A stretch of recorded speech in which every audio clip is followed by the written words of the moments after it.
Bonjour, good afternoon, bon matin. Nous avons avec nous le chef du Parti libéral, M. Stéphane Dion, qui fera une présentation et nous prendrons des questions ensuite.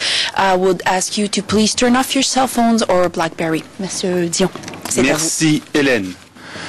Bonjour mesdames et messieurs.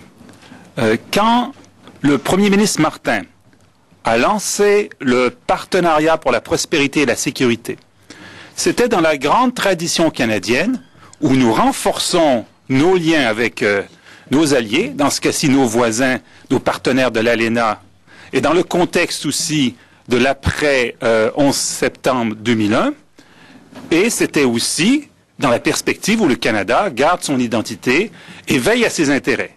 C'était clairement exprimé, je cite, il s'agissait, et je cite, de favoriser la coopération entre les trois pays tout en respectant la souveraineté, le patrimoine, la culture, les lois et les règlements propres à chacun.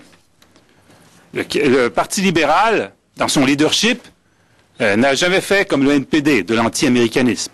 Never liberal leadership involved itself in anti-Americanism like the NDP, always recognized our geopolitical and economic realities, and recognizes United States as a friend and as an ally, but not as a model.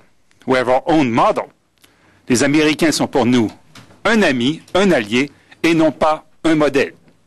Le problème, c'est que depuis 2006, depuis l'arrivée de M. Harper comme Premier ministre et son gouvernement, cette distinction entre un modèle et un ami est perdue de vue. La parenté idéologique entre M. Harper et le président Bush affecte toute l'évolution de ce partenariat pour la sécurité et la prospérité.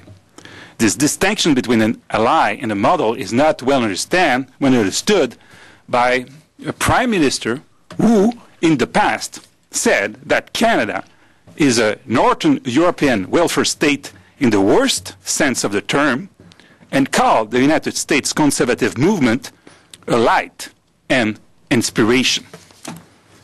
So, what we hear is very troubling.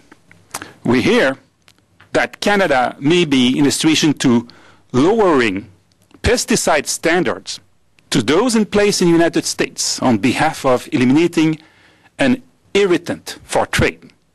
No, this partnership should be the occasion for the North American environment to be a race to the top, not a race to the bottom.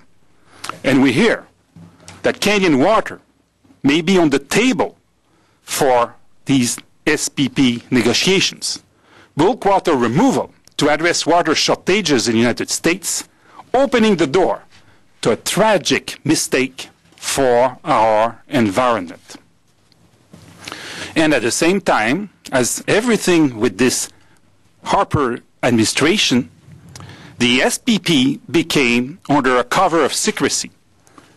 Unacceptable lack of transparency and consultation is what we have instead of the wide-ranging of roundtables that we, the Liberal government, were asking for at the beginning of this partnership.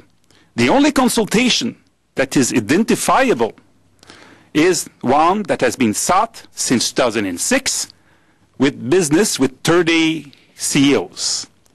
The Harper government also tried to shut down the hearings of the House of Commons Standing Committee on International Trade, which was examining the SPP negotiations. And in exchange for this focus on a U.S. agenda and this lack of transparency, nothing as results for Canadians. We have seen the persistent bungling of the passport application backlog by the Department of Foreign Affairs under Peter MacKay, and no progress in order to facilitate cross-border movement of people and goods. It's time for Canada to put out its markers. Il est temps d'arrêter la dérive vers un processus de plus en plus contrôlé par les Américains dans le secret. C'est pourquoi l'opposition libérale rend public aujourd'hui un plan en 6 points pour corriger cette dérive qui s'appelle Fort et indépendant, tel est le titre. This is why we are releasing today a blueprint in order to make sure that 6 demands will reach the Prime Minister when he will be facing our 2 friends and allies. Premièrement, au sujet du processus lui-même, le Premier ministre doit presser nos partenaires au sein du partenariat d'adopter une démarche transparente et responsable, notamment par la divulgation intégrale de la composition des groupes de travail, de leurs personnes ressources et des membres participants, par l'exigence de la publication trimestrielle de bilans sur les discussions en cours, par l'exigence de consultations ponctuelles du public, et le gouvernement doit ramener cette question devant le comité de la Chambre sur le commerce international pour qu'il l'étudie en profondeur. Tout ce qui peut avoir un impact sur l'environnement, la santé ou l'agriculture devrait également être étudié par les comités compétents. Point 2. In order to facilitate the movement of Canadians and Canadian goods, Prime Minister Harper must demand that the U.S. Department of Homeland Security return to negotiations to streamline border clearance at the Peace Bridge in Windsor, and that President Bush not veto the Congress effort to delay the implementation of the Western Hemisphere Travel Initiative at U.S. land and sea borders to June 2009. Troisièmement, au sujet de la mission de combat à Kandahar, en Afghanistan, qui sera certainement, comme elle doit l'être, un sujet de discussion, le Premier ministre doit prévenir le président Bush que la mission de combat canadienne dans la province afghane de Kandahar prendra fin effectivement en février 2009. Il doit dire que les discussions avec nos partenaires de l'OTAN concernant la relève commencent dès maintenant. We are requesting that since last February 2007, the Prime Minister should notify to NATO, the Americans and the government of Afghanistan that our combat mission in Kandahar will effectively end in February 2009 in order to facilitate the replacement. The more we wait, the less we are a good partner for our allies. Quatrièmement, au sujet de l'environnement, l'eau canadienne n'est pas à vendre. Canada's water is not for sale. Prime Minister Harper must advise President Bush that Canada will not negotiate the bulk removal of water from any drainage basins in Canada, and also must take the opportunity to demand talks, real talks, on a solution to the Devil's Lake disaster, the inaction of the Conservative government to protect Lake Winnipeg, which I consider as one of our Great Lakes, must stop. Point 5. Guantanamo Bay and Mr. Omar Khadr. Prime Minister Harper must demand that Mr. Omar Khadr be removed from the Guantanamo Bay detention facility and transferred to the United States to be tried in a legitimate court. Mr. Khadr must also be afforded the legal protections and guarantees that we would insist on any other Canadian citizen. That means Canadian consular officials must have appropriate access to him to provide the consular services that the Canadian government would provide to any other citizen. And also Mr. Khadr should not face the possibility of death penalty. If the Americans are not prepared to meet these requirements, by transferring Mr. Carter to American territory and trying him in a legitimate court, we will call for Mr. Carter's repatriation to Canada, where it can be dealt with by our justice system. Finally, about smuggled guns from the United States. Prime Minister Harper must demand that the Bush administration take immediate action to reduce the volume of guns crossing illegally from the United States into Canada. It is estimated that more than half of gun crimes committed in Canada's major cities are with guns smuggled into our country from the United States. Instead of weakening gun control in Canada, Mr. Harper should strengthen the control of illegal trafficking of guns across our border. Au lieu d'affaiblir le contrôle des armes à feu au Canada, M. Harper devrait renforcer le contrôle du trafic illégal d'armes en provenance des États-Unis. En conclusion, nous pressons le Premier ministre Harper et son gouvernement de lever le voile du secret dans ces négociations et d'être honnête envers le Parlement et tous les Canadiens. Le partenariat nord-américain pour la sécurité et la prospérité traite de questions cruciales pour l'avenir du Canada.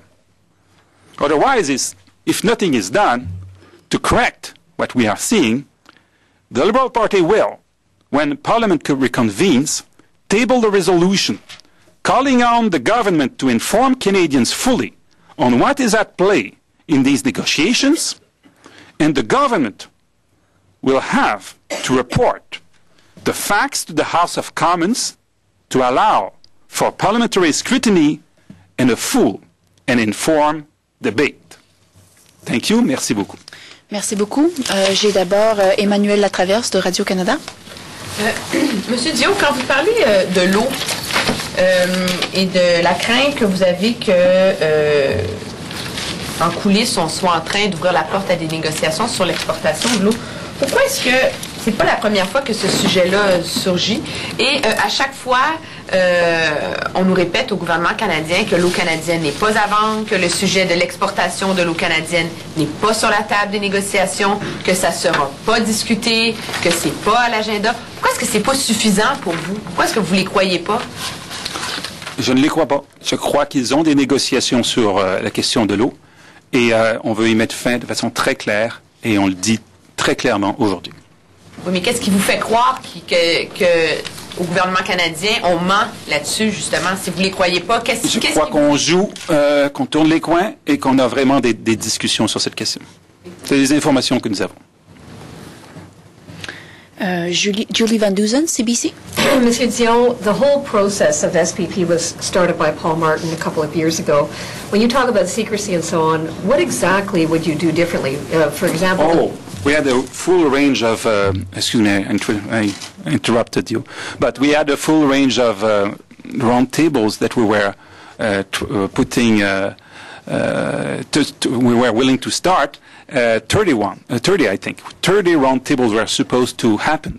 And we see only one, and we have barely any information about what is happening with these 30 CEOs.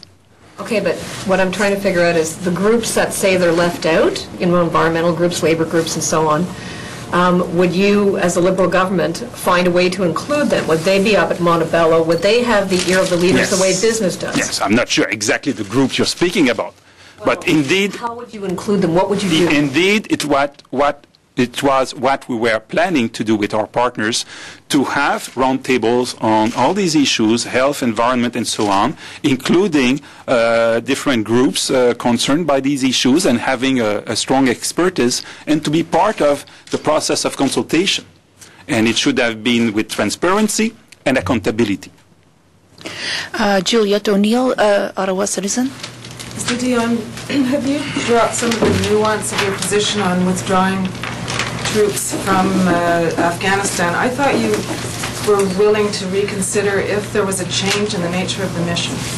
No, the combat mission in Canada should end in February 2009 is what we are requesting since a speech I delivered in the University of Montreal in last February. I think as soon as we say that very clearly, instead to be ambiguous as a country, then it's more likely that proper replacement will happen. But the more we wait, the more it will be complex to know what to do when Canadians will stop to be involved in this combat mission in Kandahar. So when the Prime Minister says he'll seek consensus, there's no opening on your part for a change in the nature of the mission to prolong the Canadian presence there? There is no, we are very clear, and clarity is very needed, that the combat mission in Kandahar must end in February 2009. After 3 years to be at the front, having so much of the burden to do, I think it will be very legitimate for Canada, as long as we don't say it at the last minute, to say that we will do something else, but the combat mission in Kandahar as such end in February 2009. And why to be ambiguous about that if it's not because the Prime Minister would prefer to continue? It's why he has ordered some heavy weapons, helicopters and tanks that have no use except for a combat mission in a context like Afghanistan. My question is whether you are leaving room for another form of mission in Afghanistan. In Afghanistan or elsewhere in the world. Canada is a good partner of the world. We are always there to help for development, always there to help for reconstruction, training. And there are certainly different things that we may do in good partnership with the international community. Alan Freeman, Globe and Mail. It seems as if that since NAFTA happened in 1994, there have been, in fact, very few moves towards more integration. And one can argue that we've moved backwards, that it's now more difficult to cross borders between U.S. and Canada, U.S. and Mexico. The Americans have, made it very difficult. They just defeated immigration reform. North America is going nowhere in terms of integration, but what I don't understand from your position is, do you want more integration or not? It seems as if you want integration when it suits you in terms of passports. You want it to be easier to cross the border between Canada and the U.S., but when it comes to other issues, you just as soon have that border as high as possible. So which way is it? No, I don't think it's the case at all. We are for integration, but we are for a race to the top, for improvement, not deterioration. And I give the example of the environment. It must be a race to the top. If the United States were saying us we have better standards than you, and we want you to upgrade your standard, it will facilitate the trade. I would be supporting the U.S. view. I would not be protectionist. But if the other way around, I have a problem. I don't know, but most Canadians will have a problem as well. And this must be clarified. What we want to do, as it has been said at the outset of this initiative, it is to improve the quality of life of the three countries. And everything that go to in order to improve this quality of life will have strong support from the Liberal government. But to have agreement in order to look good and to show that we will make progress on integration when it's the other way around, as they have done on softwood lumber, where Mr. Harper gave $1 billion to our competitor for nothing. He said that we will have 7 years of truce about softwood lumber. And in fact, after 7 months, we are back to litigation. Well, this is not a good news. Everything that will improve the situation for North Americans will have the support of this official opposition. Everything that is deteriorating on behalf of to end some trade irritants, no, we will not be able to support it. Stéphane Leclerc, Radio-Canada. Bonjour, M. Dion.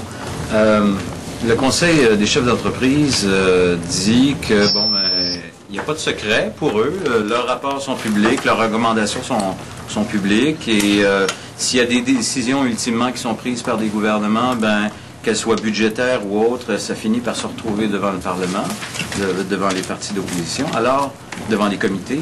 Alors, où est le secret pour vous dans tout ça? Non, on n'a pas beaucoup d'informations sur ce qui se négocie, sur ce qui se dit. Ça, le premier problème. Le deuxième problème, comme je l'ai dit, c'est que les autres aspects de ce partenariat ont été mis de côté complètement. tout ce qui touchait à l'environnement, la santé, l'agriculture semble devenir secondaire par rapport à cette concentration sur un groupe de 30 gens d'affaires qui ont certainement leur mot à dire, mais à propos desquels on a besoin de savoir davantage qu'est-ce qu'ils proposent, qu'est-ce qu'ils veulent faire avec ce partenariat, et on veut connaître la position du gouvernement du Canada dans tout ce processus. James Cudmore, CBC TV. Hi, Mr. Dion. I just wanted to pick up on Julie's question. Could you be a little bit more clear about what you mean about the combat mission? Could you describe what would be an acceptable form of, call it combat or battle, that could continue to take place under an extended mission that the Liberals could support? Combat mission is a very clear definition, as you know. It's not clear to me. What do you mean by combat mission? Combat mission is to use weapons to kill the enemy and to be involved in this kind of activities. And Canada must say that we took this responsibility in Kandahar. It was clear that it was supposed to end in February 2007. Mr. Harper, in blackmailing the House, in saying I will go in election otherwise, obtained a support, a very tiny support, until February 2009, and there is no support over that. So is there a role for Canadian soldiers armed, for instance in self-defense, to continue operations in some way in Afghanistan post-February 2009? And could you describe what that would look like? We may help for the training. We may be a good partner for that, but the combat mission as such end in February 2009 in Kandahar. No training by Canadian soldiers? Training what? Training the Afghan soldiers. The former Minister of Defense said they may be trained in months. He has been contradicted after, but it's what he said. So it's what we should be involved in, certainly. Would it be acceptable, is what I mean to say? Would it be acceptable for Canadian soldiers to accompany Afghans, training them into combat, firing their weapons in support of the Afghans? Outside a combat mission, we have a role to play, and it's what we are open to. Thank you. Manon Cornelier, Le Devoir. C'est une partie de ma question. Quand vous parlez d'une mission qui n'est pas de combat, quel rôle vous voyez au-delà de la formation? Est-ce que ça pourrait être assurer la sécurité de certains projets? Ça veut dire qu'à ce moment-là, ils peuvent se retrouver attaqués et donc avoir à se défendre. Qu'est-ce que vous envisagez quand vous parlez de mission militaire et non de combat au-delà de février 2009? Oui, il ne faut plus que ce soit la mission de combat à Kandahar, qui elle se termine en février 2009. Nos forces militaires ont un rôle à jouer pour la formation, peuvent jouer un rôle pour la sécurité de certaines provinces. On peut faire bien des choses, mais plus de missions de combat à Kandahar. Ça doit être très clair. Et l'ambiguïté du gouvernement actuel est déplorable. L'autre question que j'avais, c'était concernant le secret. Vous dites qu'à l'époque, on parlait d'une trentaine de groupes. Lorsque ça a été créé, c'était la première critique qui a été faite au partenariat, c'est le fait que le seul groupe de consultation prévu au départ était celui des chefs d'entreprise. C'est beau de nous dire que ça serait venu plus tard, mais est-ce qu'on récolte pas là aussi un peu ce qui a été semé sous les libéraux, à savoir un partenariat axé d'abord et avant tout sur l'économie? Ah non, moi j'étais ministre de l'Environnement à l'époque et on insistait très très clairement pour que ça soit au contraire une amélioration de nos relations nord-américaines, pas seulement du point de vue étroitement économique, mais du point de vue de la qualité de vie. C'était dans le projet dès le départ et il y avait une trentaine de groupes qui devaient être formés pour la consultation. Ça devait arriver. Depuis 2006, on a vu l'orientation que ça a pris et c'est très déplorable. Karine Fortin, presse canadienne. Monsieur Dion, qu'est-ce qui fait croire que le gouvernement ou que M. Harper ne défendra pas les intérêts du Canada la semaine prochaine à Montebello? Vous semblez prendre pour acquis qu'il va... En tout cas, on a 6 demandes très précises pour s'assurer que la parenté idéologique entre M. Harper et M. Bush ne continue pas cette dérive inquiétante où de plus en plus on va vers un projet qui répond aux intérêts de l'administration Bush, où les intérêts canadiens sont laissés pour compte. Et qu'est-ce qui vous fait croire que, même si ce n'était pas tout à fait vos demandes à vous, le gouvernement actuel ne défendrait pas les intérêts du Canada? Comme je l'ai dit dans ma présentation, vous avez toute la question du secret, toute la question des informations qui nous viennent au sujet de négociation de l'eau, affaiblissement de notre partenariat, de nos réglementations sur les pesticides pour les fruits et légumes. Vous avez l'ambiguïté du gouvernement dans toutes ces questions qui nous fait craindre qu'effectivement les intérêts canadiens passent en second par rapport aux intérêts américains. Raymond Giroux, Le Soleil. Le partenariat, au départ, il y avait plus de 300 sujets. Puis quand on regarde la liste, c'est tous plus technocratiques les uns que les autres. C'était pas un peu réaliste d'instaurer un processus de table ronde. C'est une autre chose aussi, bien des références à ces 300 sujets, s'ils étaient 300, je ne les ai pas comptés, ont disparu depuis que M. Harper est là. Des références à l'environnement, au changement climatique. Quand on parle à ce point d'énergie, quand on parle plus des changements climatiques, eh bien, ça nous inquiète effectivement. Roméo Saint-Martin? Just earlier you said you were asked about water, and yesterday Sandra Butler was here, sitting right there, and she said that the report in the French language television the other night was false, that there's no negotiation of water. You said in French you have some information that you liberals have received. Here's some noise. We have some network of people telling us, be very careful, and because things are happening, and we want to put a marker very clearly. Should not be the case. Why do you think the government wouldn't say we're in negotiations with water? Why do you think they're lying? You said the pressure coming from our American friends to remove Canadian water to help their problems with the shortage of fresh water is very strong. I heard that many times when I was in the government. And there is a strong lobby for that. And we should be very strong to resist to it, because it would be a big mistake for Canada, but I would say for the planet. You have 2 billion human beings who do not have access to fresh water around the world. If we start to think that bulk water removal will be a solution, instead to have sustainable development where the people are, will create a big mess on this planet. J'ai moi-même une question, Monsieur Dion. Vous avez parlé des pesticides tout à l'heure. Pourriez-vous nous dire quelle serait la nature des demandes que vous formuleriez à cet égard?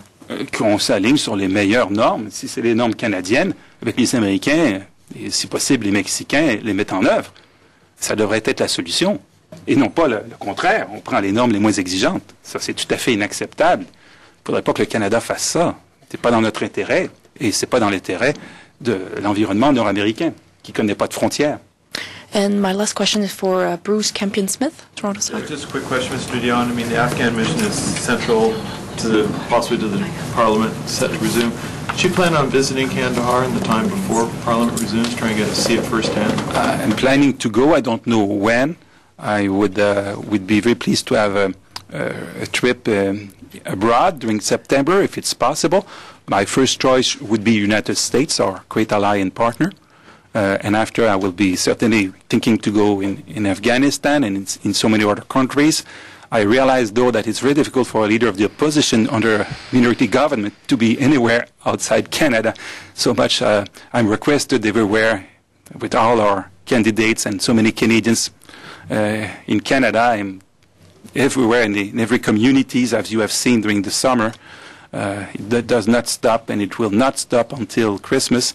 And I will do everything to find time to also, as a leader of the opposition of a G8 country, and as a potential next government, next prime minister, to meet our allies around the world, starting with the United States. And short question for Norma Greenaway. Yeah, just to go back to the bulk water exports. Ever since FTA, NAFTA, for the last several decades, bulk water exports, it's always been controversial. Maybe it's happening, maybe it's not. When you started the SPP, the Liberal government, were water exports on the table? Was that one of the round tables? Was that something? No. Was it raised? Were the Americans asking you to put it on the table? By many networks, we received requests of this kind. I'm not saying necessarily by the government of the United States, although it may have happened. But each time I visited the United States, there were this view that water must be part of the negotiations. Could you name some names for us about the people who were asking? No, I will not give names, but I may tell you that it happened many times, including when I was in California, for instance.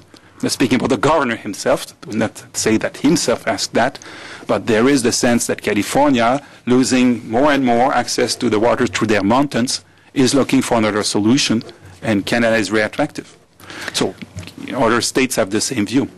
Lobbying, though, is different from negotiating. Exact. And you're saying you have information that there are talks. There are talks, yes. Thank you very much. There are talks. Thank you very much. The line between official and unofficial should be clarified, certainly. But could you be more clear about that? You say information that there's negotiations going on, sir.